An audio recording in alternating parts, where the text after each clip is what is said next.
My guest today is Nick Capozzi. Nick is the CEO and the co-founder of SpliceVideo. He's been using brand storytelling content to create demand and convert traffic for over 20 years, and he has some pretty amazing stories to tell. And he today will tell us all about how B2B companies should use more of a B2C lens for their storytelling and video and marketing. And I'm going to dig into what all of that involves. And let's just get started. All right, Nick, great to have you on the show. Thank you so much for taking the time today. Appreciate it. I'm pumped up to be here. I love talking to people in the Valley. The Valley. Is that what they call Queen Creek? No, Phoenix is called the Valley because this is super interesting about the state of Arizona. Most people think of it as Phoenix, but if you drive in 3 of the 4 directions for 90 minutes, you go from 1,000 feet to 7,500. So it's an interesting state. Okay. Yeah, there's a lot. I'm so new to this area. There's so much I don't know. All I know is it's super hot in the summer and It is. I don't leave the house at all. At least I have an excuse not to leave the house. But yeah, I'm excited to talk to you about a lot of things around video and storytelling, of which you are an expert in. But I want to start with something that intrigued me. I've listened to you on a couple other podcasts, and you talk about B2B content for a B2C lens. Can you explain what that is and how it came about? 100%. So I had this really unique background in the luxury goods space, in the duty-free Caribbean market. I mean, you can't get more niche than that. And what we were doing was we would have all these European brands that didn't know how to sell to the Caribbean market. So we were essentially kind of brand developers for this $3 billion market in the Caribbean every year. And it was interesting. We'd have these executives from these like major European Swiss watch brands. And they would say, we know how to sell in Dubai. We know how to sell in Tokyo. We know how to sell in Rome. We have no idea how to sell to Debbie from Des Moines, who's on a cruise ship. So I'd always been in this B2C lens, but B2C's easy to talk about because it's chicken wings and Nikes. It's like sexy stuff. Right. How do you tell stories about B2B efficiency tools? How do you make Gmail interesting? Right. So that's what we look at is kind of, how do we bring, the story out of these efficiency tools as opposed to just product and features. So that's how we think about it. And that's how it came about. So B2C is more about stories. Like I'm thinking the brands that you talked about, like Nike, some of them I do know kind of the backstory because they make it part of their marketing. But Is that always the difference? Is that the biggest difference between the two marketing? Well, I think, especially like in technology, I would say in my experience, probably 9 out of 10 founders are technical. And a lot of times it's like, okay, we have this great technical product. Everyone's gonna come and scoop it up.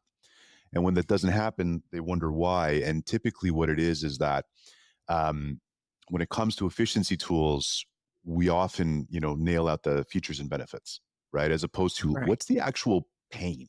What's the pain that the person who's going to use the software actually deal with? So there's that aspect of it. And then I also think the opportunity that's missed with these founders, whether you're a roofing company or a technology company, is, what's the story of how you got to where you are today? And that is the most interesting thing that no one is looking at. And often, founders will say, well, my backstory is not that interesting. And I think it is. I last year I talked to a founder who was born in Taiwan and at 13 moved to Natchez, Mississippi, the middle of the Mississippi Delta. So imagine the culture shock of going from high rises and the skyline of Taiwan to Natchez, Mississippi.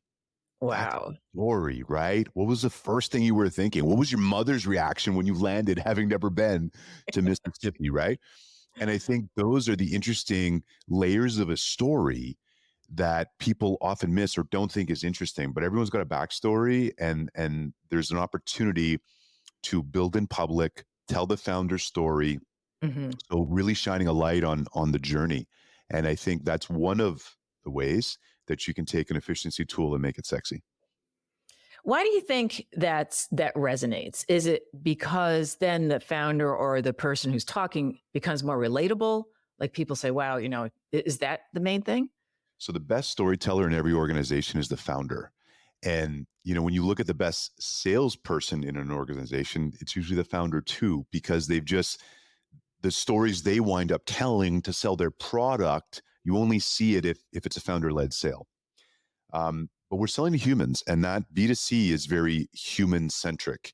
Hmm. B2B is very business-centric, but the buyer is a human, the user is a human, the procurement is human, right? And I think that's what we miss is these stories. So, and I think there is this humanizing aspect to telling your story and being vulnerable and Right. talking about the peaks and valleys. And one of the things I always ask people when I'm interviewing them is, what keeps you up at night? Hmm. And I think what's interesting is that people will tell you, right? They'll give you the questions that you ask because they see that you're following a path to tell a Right. story. Whereas often what will happen is marketing will say, and I'm a marketer, marketing will say, hey, we want to talk about these 10 things. So we'll talk about those 10 things, and maybe 3 of those make good videos, but the really good videos come from the deeper dives. And wait a minute, hold on. How did that come about? And that's what when you're in the marketing flow, the analytics of demand gen and all of that, Yeah. how do you think about tracking it and I got to get this and I got to hit my KPIs. And yeah, KPIs are important. That's why I love tech. It's so process driven. It's hard for me Hmm. to go into B2C companies now because there's not enough process. I'm used to the pace of process of tech. Hmm. But I think that's the opportunity that's missed is the human centric story, whether from a founder, whether from a seller in an organization, whoever it is, but telling those stories beyond the features and benefits. Yeah, that's interesting. People are always fascinated because my background is I'm one of these serial entrepreneurs, Yep. and I actually ran a bakery and was a pastry chef, and I do everything like 100%. So I threw myself in it, and then I just burn out, and then I did personal training, which is like people think it's night and day, but to me, it's like what were you creating your own clientele? I think people ask me that with my bakery. I just tend to do things that are fun. And when they stop being fun, I stop doing them. But writing has always been kind of the I undercurrent. love that. Okay, let So, me hit on that for a second. Sorry, Linda, but let's talk about the bakery for a second, and I'll draw a parallel here. If I'm on Instagram and I'm following your bakery on Instagram, what do I see? I see plates, right? Or I see the pastries, okay, which right. looks good. Looks good. Just a pastry, right? But now, what if instead of those, I was listening to Linda's story of why you started the bakery and why you always fold leftover right, or why this is your favorite thing because your grandmother taught you how to make this, right? What's more interesting? Just the pictures, which look good, but okay, I see that all over Instagram, Hmm. or your story of why you own a bake shop. And I want to come down and buy baked goods from you, pastries from you, because I want to meet you because I've gotten Right. pulled into your story, right? Yeah. Yeah. And it's true. But I think when you're in it, it's hard. Like you said, a lot of people, B2B marketers or B2B, founders will say, well, my story's not that interesting. And sometimes that's how I feel. It's like, especially because as a copywriter, everything has to be directed to the reader. Yep. And so I'm not comfortable talking about myself as much because I don't think anyone cares. But I think they do, like what you just said. But you touched on something I wanted to go back to a little bit is about being a little bit vulnerable. And we have this whole thing about authenticity, especially on LinkedIn and emotional storytelling. Like when is it too much? Like how do you know how to incorporate the emotion into a story without getting too sentimental or overstepping that? I think people don't overstep it because they're so conservative with it. If I can't think of a single example of where someone maybe told too much. Now I've seen people build their personal brand and maybe get into very personal things. Um, but I think, the emotion of the journey, right? So I think the best way to answer that, Linda, is let's think about the emotion of the journey Hmm. versus the emotion of being human, right? So what are if I was going to do a chef's table style Netflix show for a founder, what would people want to watch, right? If it's all about the founder and the business, they're just going to want the trials and tribulations and the emotion. But I don't think it's a very fair question, and I don't want to give you a weak answer. But I haven't seen, especially from a founder's point of view, someone who's gotten too emotional about it. I'm waiting for someone to cross that line, and then maybe I'll have an opinion. But I just don't see it right now, to be frank. Yeah. Well, there's some people I've seen on LinkedIn, and everyone, obviously has their story, but there's people who talk about having been in prison and Right. and it's not a matter of judging, but it's does that really help or hurt your brand to be that open? And that's where I'm going. So I've seen maybe a sales development rep who's new and they're telling very personal stories versus a founder who's so buttoned up. I'm trying to find that happy medium. Mm. But I'm with you 100%. They're for sure. If someone's been to prison, that is part of your story. I'm very close with a founder who was in prison, and it's a great story. But we can't tell that story on LinkedIn. Yeah. But it's a great story for like a movie, like the trials and tribulations of sitting in a cell and how you're going to come out and take over the world when your time is up. Right. So I probably wouldn't talk about that. But also for certain people, if you have a coaching business and you want to coach on certain things, then you could maybe talk about something like that. But if Mhm. I'm shining the light on a founder, I think the trials and tribulations are, you know, your first pitch to a VC. What was the feeling as you're 5 minutes away pulling up to that building? What is in Right. your head? Right? That type of emotion, that angst, I Yeah. think is not only okay to talk about, I think I would double down and how much can I talk about it? Yeah. Um, and that's where other social media platforms other than LinkedIn, we think of them as more business to consumer because it's more people just telling like real stories, whereas there's still a buttoned up element to LinkedIn. But here's the opportunity. According to LinkedIn, 1% of their active users post once a week, regularly, and they Mhm. deem an active user as someone who logs on at least once a week. So, what percentage of that 1% are posting video regularly? All anecdotally say it's probably 1% of 1%, which means That's one in crazy. 10,000 people are regularly posting video on LinkedIn. And that's the opportunity. It's the opportunity to be the mayor of a small town, right? Right. Right. And all you need to do, whether you're selling an efficiency tool or jewelry, is find, 2,000 people who want to buy that from you. And I think where the opportunity, when we look at content and we look at video, let's speak to those 2,000 people, right? What are their pain points? How do we get in front of them? Why is this relevant to them? How do you tie those stories together? Yeah. That makes total sense. Well, so you touched on this as well, that the types of stories. So it sounds like there's still kind of leading up to like a business element to, like, say, for example, with me as a copywriter, the story that I tell is how I was a content writer and article writer for big publications, and how there was one day where I had this. In fact, was going to post on this on LinkedIn, like how a single email can change everything. And I had an Yeah. email from one of my editors who was giving, I had so much business with them. It was MSN. I was writing for them. And within a single email, all that went away. And what did I do? Like that kind of story, it seems like That's a would be great most. story. Yes, I want to hear that story, Linda. I just told it in a nutshell. But yeah, it was that's a story that I do tell. And I've also told how I got $42,000 in debt from taking courses. That I have posted on LinkedIn more than once. And I usually get a really good response to that.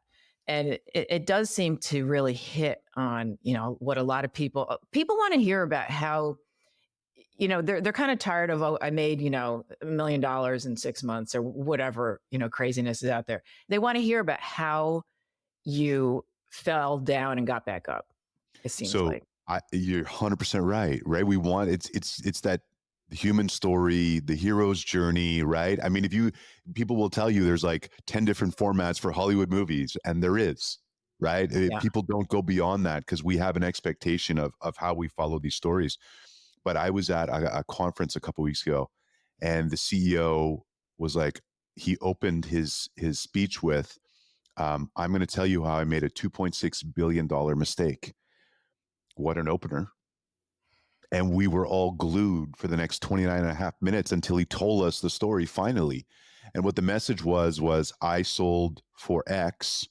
We sold too early because we sold our company for X, and our competitor at that time, who we were ahead of in every metric, went on and sold for 2.6 billion, which was basically like 50X what we sold for. And the lesson was, about patience, but what a vulnerable story, right? Yeah. If you start a LinkedIn post or a video with, here's how I made a $2.6 billion error, am I going to watch that? Oh my God, I'm popping popcorn before I click play, right? Pulling I'm up a like, lawn tell me chair. this story. So, Yeah.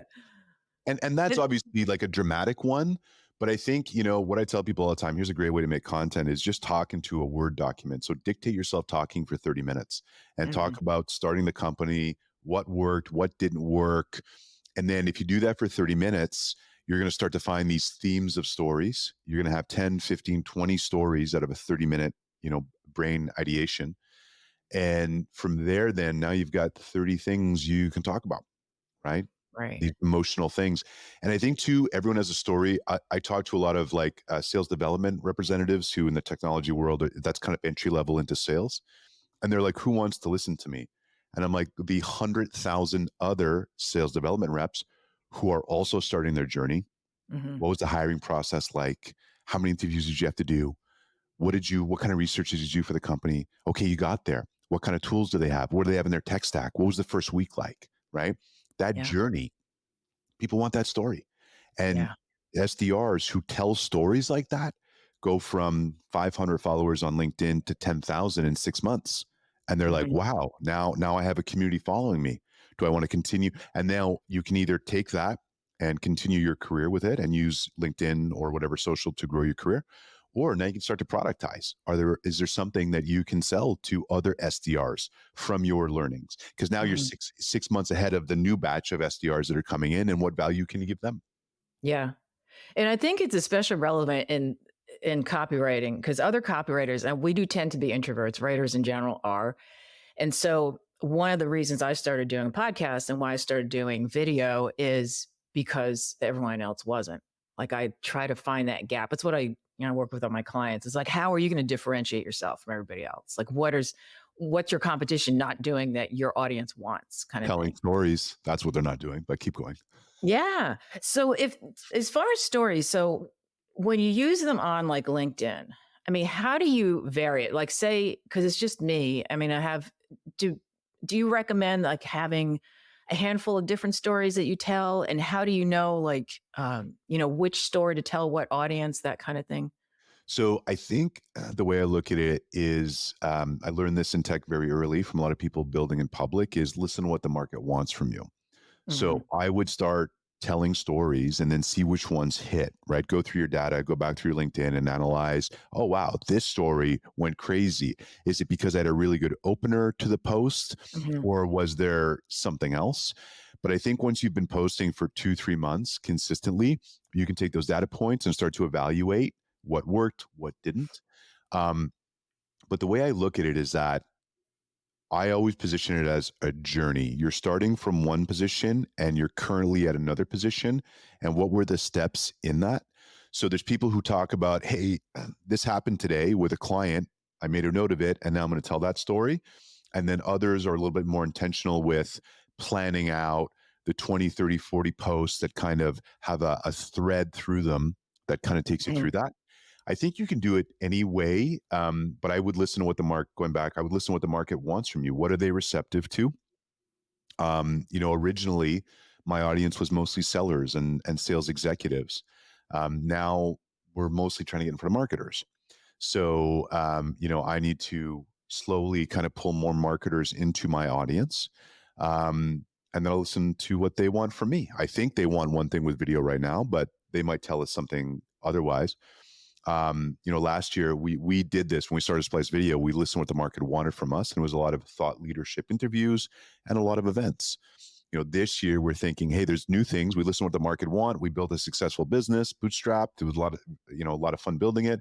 But what's 2024 look like? What are some things now we can test now that we have these data points, having listened to the market? Right. And speaking of that, how do you measure the success of like say storytelling videos? Can you measure So, the success? it's super interesting. If I'm talking to someone who's in demand generation, it's what are the KPIs of this video? If I'm Mhm. talking to someone about brand, it's like, how do we get as many eyeballs as possible? So I think, it depends on what your strategy is. I think Right. brand building, whether personal or business, is always easier to do. Right. But there is, you have the element of video, but then you also have the element of social media strategy. And my argument when it comes to KPIs is I can make you a great dinner with what's in your fridge, but if you also let me go buy groceries, I'll make an exceptional dinner. Mhm. So if we're doing videos for someone, we'll give them the strategy. But I think to really measure it, there's a lot of strategy that goes into posting and engaging, and that's a whole other element. We prepare our clients for that, but if you're just going to start to create your own personal brand, I would just get the posts up. The biggest barrier to entry is just getting posts up. It's the same thing with podcasts. So 9 out of 10 podcasts don't make it past the first 8 episodes. People just stop, I've heard that. right? It's also why I'm at 105 because everyone else is quitting. But I So- love that. First thing I did, so I get asked to come on podcast. First thing I did was, how many episodes do you have? And I was like, love it. Let's go, Linda. Let me listen to a few of these. I'm excited to have found you. oh, good. Um, no, absolutely. But I think that's, it's the same thing with posting. People make 8 posts. I didn't get any traction. And they're like, let me focus on the new shiny thing. Right. But there is nothing that works better than consistent posting. And I've never had anything go viral ever. Everything I've Really? had has been ever. Everything I've had to build my network has been meat and potatoes. And I've been inconsistent with my posting. And in fact, I might have double the amount of followers that I do now if I had been consistent in my posting the last 18 months. Mhm. It's like the shoemaker's kid's shoes, right? We're always running around trying to make everyone else's content. So we struggle a little bit with that as we're currently constructed. But, if I was a solopreneur, if I'm a one-person shop and I'm at home and I'm building a business, Mhm. I would dedicate 2 hours a day to business development / social media / brand awareness. Because you can build the most amazing product or service. And if no one knows about you, no one's going to buy from you. Yeah. And speaking of social media, so I'm in the process now of repurposing. Like I repurpose my podcast minimally because it's just me, but I'm actually, as we speak, I'm about to hire an assistant. I've had assistants in the past, but I realized, you ever read Dan Sullivan's books? No. 10X is easy. Dan Sullivan is this executive coach, and I love him because his books are killer. This latest one is 10X is easier than 2X. And Mm, he just talks about the premise of it basically is that you're a different person at 10X than you are at 2X. And it doesn't take long to really see what the gist of it is, but it really hit home with me. And one of the things he brings up, which I've taken lightly before, but now I'm taking really seriously, he says, you cannot grow until you have people who can help you. You need to have a team. And I've had on and off people, but I thought to myself, this is really what I want to do with my own podcast. And so my question to you is, it's always, okay, you take your podcast and you repurpose it, you break it up into, 30 different pieces. What if I'm mainly on LinkedIn though? Is it still worth it to be, what was the name of the movie? Everywhere, everything, everywhere, all at once. I mean, should I just put it out? I have an Instagram account I don't use, a Facebook account I don't use, but should I put everything there? volume wins. And absolutely, if you could be Really? posting 3 times a day, I would do that.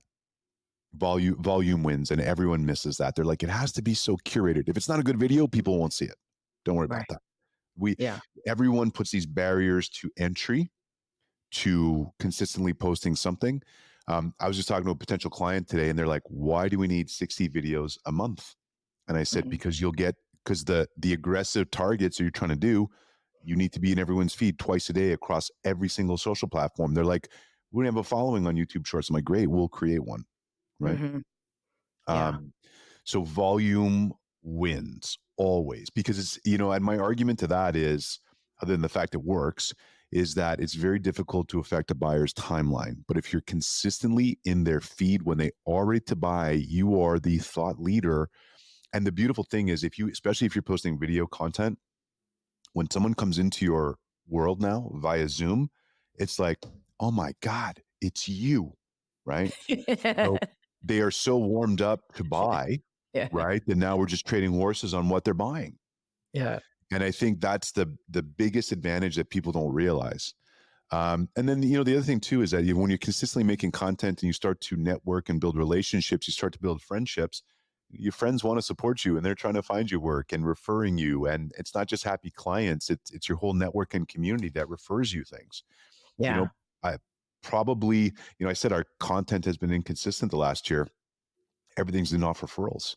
It's off of people who know me or have seen my content, but you have to understand referrals today. I knew no one. I wasn't on LinkedIn 3 years ago. I was, but it was completely unused. It's really the Mhm. last 3 years. And now I have this massive network, and I feel confident that whatever the business I want to start, whether it's, SpliceVideo and we're making great video content, or I want to start something else, I feel I have a strong enough and robust enough community that I can start something new if I Yeah. wanted to. Because I know what you're saying is so true. Because I bought things from people on LinkedIn just because I like them, and I haven't even used the product. It's like somebody has, I'm selling a new book. It's like, all right, I want to support this person, so I'll buy it. Um, and I do that, and sometimes I, get benefit out of it, and sometimes I don't. But it makes a huge difference to me. And so, one of the last things I want to ask you is what advice would you give to B2B marketers who are looking to integrate storytelling into their video content strategy for the first time? Like, are there common pitfalls that they should avoid? The common pitfalls is they all go features and benefits. I have very rarely do I talk to a marketer who is not features and benefits and KPIs. That's not a story, No. right? Those are data points. What is the story? You know, Okay. what I would do. Here's what I would do. If I came in a marketing department, I would have a conversation with the founder for an hour, and I would record it, and I would just say, "Tell me the story. Where did you start? What did you do before this? When did you have the hypothesis? When did you reach idea market fit? When did you reach product market fit? How did you think about scaling? How did you think about raising money?" Have those stories. And Hmm. then if you do that for an hour, you're going to be like, oh my God, I have 6 months worth of content that I can now spin off of this. And Hmm. what's really interesting for us is that part of the reason we had success out of the gate was we're very good in having very short sessions with CEOs, but generating a lot of content. So if I have a CEO for 45 minutes, I can give them a quarter's worth of really strong video content. And I think that's the opportunity missed is, features and benefits. You can have 5, 6, 7 posts off that. But the story of the journey, the story of the clients, the story of the early adopters, the story of the beta testers, all those stories of the journey will fascinate people. And it becomes less about, it's almost like a soft sell product placement for the technology now. And it's really built around the story of the journey. And especially because most of them aren't doing it, so you're No, going to be no one is standing doing it. No one right. is doing it, Linda. And that is the opportunity, especially in technology, is that it's so process driven. Everyone's doing the same thing. Yeah. Everyone is doing the same exact thing because the VCs say, hey, this is how you get from A to B.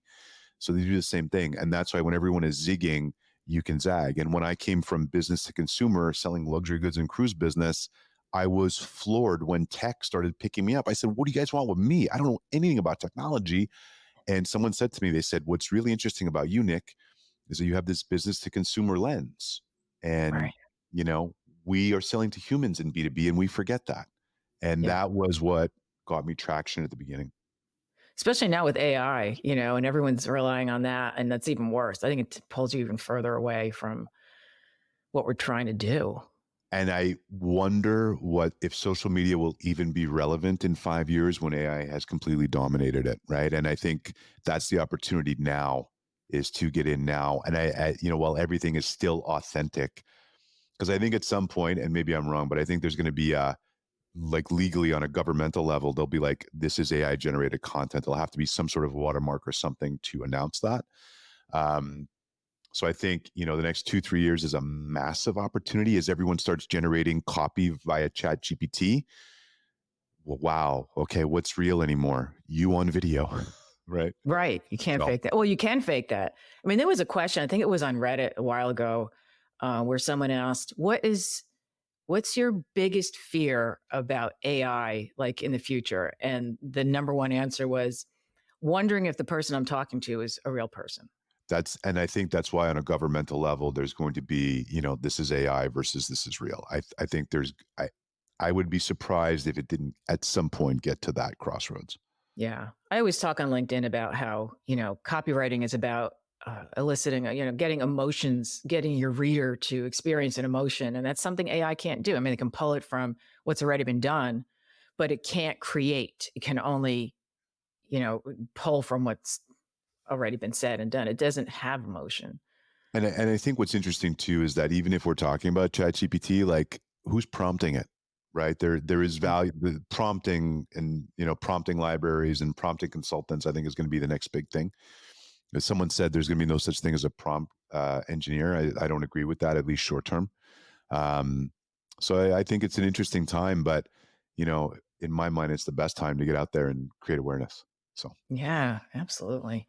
Well, this has been such a great conversation, Nick. Where can people reach you and find you and learn more about you? LinkedIn, Nick Of course. Capozzi, or SpliceVideo.com. That's where to find me and our content, which is going to be more consistent this year, I promise. All right. Well, thank you so much. And I will put your information in the show notes. All Thanks right. again. Thanks, Linda.